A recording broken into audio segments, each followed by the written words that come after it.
Everyone welcome to अध्ययनशाला। मैं हूं mister euro और आज की इस वीडियो में बात करने वाले पॉलिटी का एक प्यारा सा सेगमेंट जिसका नाम है संविधान सभा। तो चलिए स्टार्ट करते हैं संविधान सभा के बारे में। इससे पहले मैं वीडियो स्टार्ट करने से पहले मैं ये बता दूं कि यदि आप इस टॉपिक को पूरी तरीके से समझना चाहते हैं तो इस वीडियो को आप शुरू से लेकर अंत तक देखिएगा, क्योंकि यदि आप कोई टॉपिक को मिस गाइड करके छोड़ देते हैं तो आपको वो चीजें कनेक्ट नहीं हो पाएगी, फिर आपको ये चीज समझने में भी दिक्कत होगी। तो सबसे पहली बात कि हम लोग क्या क्या समझेंगे इस वीडियो के माध्यम से, ये एक बार ओवरव्यू मैं कर दूं तो ज्यादा बेटर होगा। सबसे पहली बात, जब संविधान बनता है तो कोई चीज का डिमांड होता है कि कौन कौन थे, कौन से व्यक्ति थे जो जिन्होंने डिमांड किया, तो फर्स्ट डिमांड किसने किया था, इनके बारे में समझेंगे। फिर जब संविधान बना था तो जो संविधान बनाने में जो उसमें जो एक बोल सकते कि टीम आया था, ठीक है, जिसे हम लोग अगस्त प्रस्ताव बोलते हैं, जिसमें 3 लोगों का जो टीम आया था, उन लोगों ने कैसे संविधान सभा को बनाने का जो है यहाँ के जो है डिमांड को एक्सेप्ट करते हैं। फिर उसके बाद समझेंगे कि संविधान सभा का जो गठन हुआ था, क्योंकि उसमें जब संविधान बना था तो उसमें इंक्लूडेड भारत, बांग्लादेश और पाकिस्तान, ये 3 देश जो थे इंक्लूडेड थे। उसके बाद हम लोग ये समझेंगे कि जब संविधान का गठन हो गया तो इलेक्शन होना था, तो इलेक्शन में कौन लोग शामिल हुए थे, कौन लोग इससे बाहर गए और किस पार्टी को जीत हुई और किस पार्टी को जीत नहीं हुई, इसके बारे में भी समझेंगे। क्या देशी रियासतें इसमें भाग लिया या नहीं लिया, इसके बारे में पूरी कंप्लीट समझेंगे।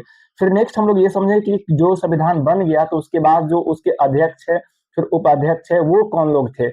उसके बाद कुछ फैक्ट्स है जिसके बारे में सिर्फ ओवरव्यू करना है। तो सबसे पहली बात जो हम लोग स्टार्ट करने वाले हैं वो है संविधान सभा के बारे में। तो भूमिका से स्टार्ट करता हूं। सबसे पहला वर्ड, एक एक चीज को आप गौर से समझिएगा ताकि समझ में आ जाए आपको, ठीक है।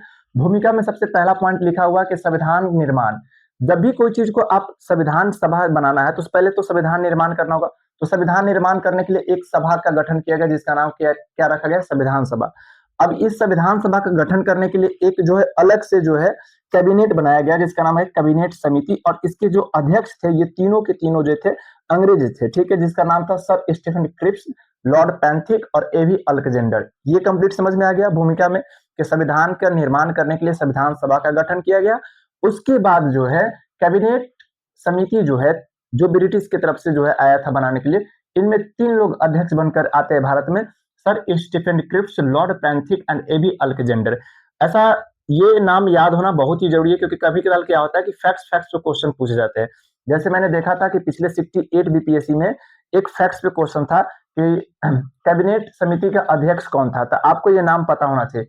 जब संविधान सभा का डिमांड हो गया तो अब मांग की ओर आया कि मांग कौन किया गया। सबसे पहले जो मांग किया गया था ये एम एन रॉय के द्वारा जो है 1934 में, 1934 में जो है एम एन रॉय जो है डिमांड करता है कि भारत का एक संविधान होना चाहिए। बट ये डिमांड मतलब कि ऐसे ही मांगा गया था, कोई ये ऑफिशियली डिमांड नहीं था। उसके बाद जो है इसके एक साल बाद जो है 1935 में जो है आईएनसी, इंडियन नेशनल कांग्रेस जो है औपचारिक रूप से डिमांड करता है कि भारत का भी एक संविधान होना चाहिए, भारत का भी एक अपना संविधान होना चाहिए। औपचारिक मांग था, ठीक है, मतलब कि ऐसे ही बोल सकते हैं। फिर 1938 में जो है इंडियन नेशनल कांग्रेस की तरफ से पंडित जवाहरलाल नेहरू कहते हैं कि भारत का संविधान निर्माण होगा, लेकिन ये डिमांड करते हैं कि वयस्क मताधिकार के आधार पे जो है भारत का एक संविधान होना अनिवार्य है। याद रखिएगा एक एक चीजों को, क्योंकि यहाँ से क्वेश्चन पूछने की चांसेस बनती है। सबसे पहले 34 में एम एन रॉय ने डिमांड किया था, फिर 1935 में जो है औपचारिक रूप से इंडियन नेशनल कांग्रेस ने डिमांड किया था। फिर इंडियन नेशनल कांग्रेस का ही जो पार्टी के अध्यक्ष थे या पार्टी का मेंबर बोल सकते हैं, पंडित नेहरू, इन्होंने 1938 में औपचारिक रूप से डिमांड किया था सॉरी, वयस्क मताधिकार के डिमांड किया था। फिर उसके बाद 1939 में हुआ ऐसा कि जो पंडित नेहरू जो डिमांड किए थे उसी बात को उन्होंने दोहराया। फिर 1940 में जो है एक प्रस्ताव अंग्रेज की तरफ से आया था जिसका नाम था अगस्त प्रस्ताव। ये याद रखिएगा, अगस्त प्रस्ताव में यह बात को स्पष्ट कर दिया जाता है कि भारत का एक संविधान होगा, और 1946 में जो है 3 लोग जो है इसके अध्यक्ष बनकर जो है भारत का संविधान बनाने भारत आते हैं, ठीक है। यहाँ तक तो स्पष्ट होना ही चाहिए कि कैसे संविधान बनाने के लिए जो है ब्रिटिश की ओर से कैबिनेट मिशन का या कैबिनेट समिति का गठन किया गया। इसके 3 लोग अध्यक्ष थे। फिर 1940 में 1940 में अगस्त प्रस्ताव में ये बात पूरी तरह से स्पष्ट हो गया कि भारत का एक संविधान होना चाहिए। फिर 1946 में जो है 3 लोग जो है भारत आते हैं और संविधान का गठन करते हैं। तो सबसे पहली बात, जब गठन होगा तो कैसे होगा, क्योंकि उस समय भारत पूरी तरीके से बिखरा हुआ था, और उस समय 1940 समय क्या है 1940, ठीक है, अभी भी भारत में ब्रिटिश शासन था, पूरी तरीके से खत्म नहीं हुआ था। तो जो संविधान सभा के गठन की जब बात करते हैं तो उसमें जो तो जनसंख्या की बात करते हैं कि टोटल जनसंख्या था 38.9 करोड़। ये फैक्ट है जो आपको याद रखना जरूरी है। और 10 लाख पे एक सांसद का गठन करना था और इस जनसंख्या में आज के भारत, पाकिस्तान और बांग्लादेश ये तीनों इंक्लूडेड थे। और ये टोटल जो सीट पॉइंट किया गया था वो 389 सीट पे जो है वोटिंग किया, मतलब मेंबर था 389 पे जो है बोल सकते हैं एक प्रकार की ये 389 टोटल सीट थे। और इस पे जो थे 296 जो है ब्रिटिश प्रांत की तरफ से था, ठीक है।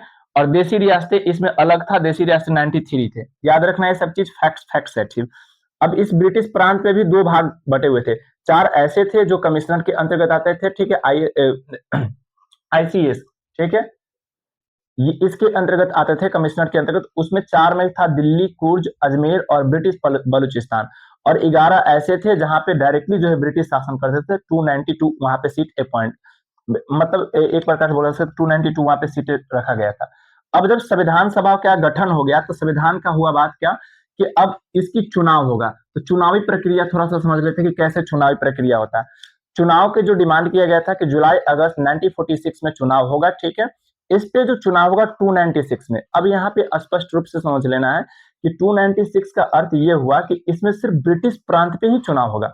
इसमें देसी रियासतें वाला चुनाव नहीं होता था। देसी रियासतें की तरफ से जो राजा रजवाड़े थे वो किसी व्यक्ति को अपॉइंट करते थे, वो किसी व्यक्ति को भेजते थे अपने तरफ से कि मान लो मैं अवध का राजा हूं, तो अवध के राजा ने डिमांड किया कि मेरे तरफ से ये व्यक्ति जो है इस चुनाव में भाग लेंगे। तो एक प्रकार से कहा जा सकता है कि संविधान जब बन रहा था तो उसमें देसी रियासतें के पूरी तरीके से कोई सहमति नहीं था, मतलब जनता के जो है पूर्ण सहमति नहीं बोल सकते थे या जनता के पूर्ण भागीदारी नहीं बोल सकते थे। इसी को मैं समझाने की कोशिश करूंगा।